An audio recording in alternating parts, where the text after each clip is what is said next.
ఎన్నికలు ముగిసినా అక్కడ ఇంకా రాజకీయం మంట చల్లారలేదు. రెండు పార్టీల నేతలు ఒకరిపై ఒకరు కేసులు నమోదు చేసుకుంటూ వేడి తగ్గకుండా చూస్తున్నారు. సొంత పార్టీ నేతలు వెన్నుపోటు పొడిచారని అనుమానిస్తున్నారు. దిష్టిబొమ్మలను దహనం చేస్తూ తనని చంపడానికి సుపారీ ఇచ్చారంటూ నేతలు చేస్తున్న ఫిర్యాదులు అక్కడ అగ్గిరాజేస్తున్నాయి. పోలీసులపై ఒత్తిడి పెంచుతున్నదెవరు? విభేదాలకు ఆజ్యం పోస్తున్న నేతలెవరు? ఇంతకీ ఎక్కడ జరుగుతోంది ఈ హైడ్రామా?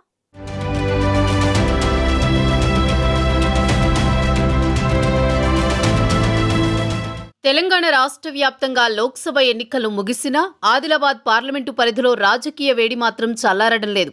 కమలం కాంగ్రెస్ పార్టీల మధ్య పచ్చగడ్డి వేస్తే భగ్గుమనేలా ఉంది పరిస్థితి. రెండు ప్రధాన పార్టీల మధ్య రాజుకుంటున్న వివాదాలు రాజకీయ దుమారాన్ని రేపుతున్నాయి. ఏ పార్టీ నేతలైనా ఎన్నికల సమయంలో విమర్శలు చేసుకోవడం, తర్వాత ఆ ప్రాంత అభివృద్ధికి కలిసి ముందుకు సాగడం సాధారణం. గతంలో ఆదిలాబాద్ జిల్లాలో కూడా ఇవే పరిస్థితులుండేవి. కానీ ఈసారి ఎన్నికలు ముగిసిన తర్వాత కూడా అదే స్థాయిలో రెండు పార్టీల నేతలు విమర్శలకు దిగడం రాజకీయ వర్గాల్లో చర్చనీయాంశమైంది.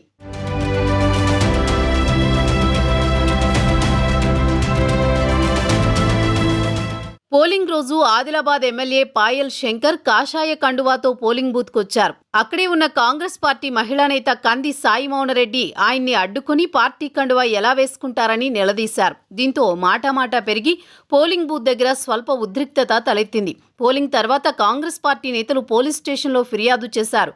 దీంతో బీజేపీ నేతలు కూడా తర్వాత అభివృద్ధి, ప్రజా సమస్యలపై దృష్టి పెట్టాల్సిన పార్టీలు రాజకీయ ఆధిపత్యం కోసం ఆరాటపడుతున్నాయన్న వాదనలు బలంగా వినిపిస్తున్నాయి.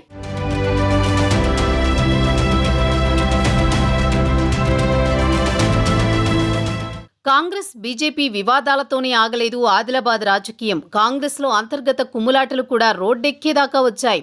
ఘర్ వాపసీ పేరుతో కాంగ్రెస్ అధిష్టానం పాత నేతలను తిరిగి పార్టీలోకి ఆహ్వానించింది. టీపీసీసీ వర్కింగ్ ప్రెసిడెంట్ జగ్గారెడ్డి ఆధ్వర్యంలో కాంగ్రెస్ పార్టీ నేతలు గండ్రత్ సుజాత, అల్లూరి సంజీవరెడ్డి, సాజిద్ ఖాన్ మళ్లీ పార్టీలోకి రావడాన్ని వ్యతిరేకిస్తూ కందివర్గం నేతలు నిరసనకు దిగారు. 5 నెలలు పార్టీ నుంచి సస్పెండ్ చేసిన వారిని ఎలా చేర్చుకుంటారని నిరసన వ్యక్తం చేశారు. దీంతో ఆ నేతల చేరికకు బ్రేక్ పడింది. ఆ నేతలు బీజేపీతో కుమ్మక్కై లోక్సభ ఎన్నికల్లో పార్టీకి వ్యతిరేకంగా పనిచేశారని వారి దిష్టిబొమ్మలను కందివర్గం నేతలు దగ్ధం చేశారు. దీంతో సుజాత, సంజీవరెడ్డి వర్గం నేతలు కంది శ్రీనివాసరెడ్డిపై వన్ టౌన్లో ఫిర్యాదు చేశారు.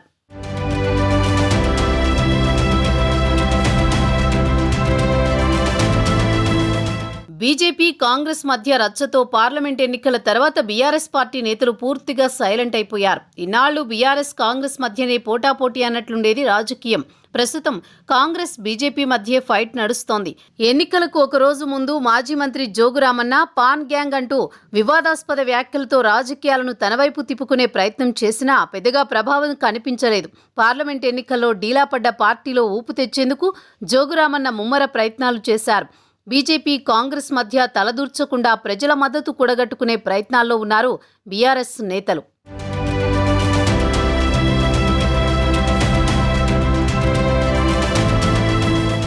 ఇప్పట్లో ఎలాంటి ఎన్నికలు లేకపోయినా నేతలంతా వ్యూహాలకు పదును పెడుతూ నిత్యం ప్రజల్లో ఉండేలా ప్లాన్ చేస్తున్నారు. వ్యక్తిగత ఆరోపణలకు దిగుతూ రాజకీయాలను హీటెక్కిస్తున్నారు.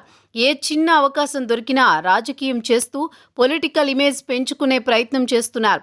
ఎన్నికలు ముగిసిన ఆదిలాబాద్ నియోజకవర్గంలో మాత్రం పొలిటికల్ హీట్ కొనసాగుతూనే ఉంది. దీంతో పోలీసులకు కొత్త చిక్కులొచ్చి పడ్డాయి. రాజకీయ వివాదాలతో కేసుల నమోదు కోసం రెండు పార్టీల నేతలు పోలీసులపై ఒత్తిడి తెస్తున్నారు. అవసరమైతే రాష్ట్ర స్థాయి నేతలతో ఉన్నతాధికారులకు ఫోన్లు చేయిస్తూ పంతం నెగ్గించుకునే ప్రయత్నం చేస్తున్నారు.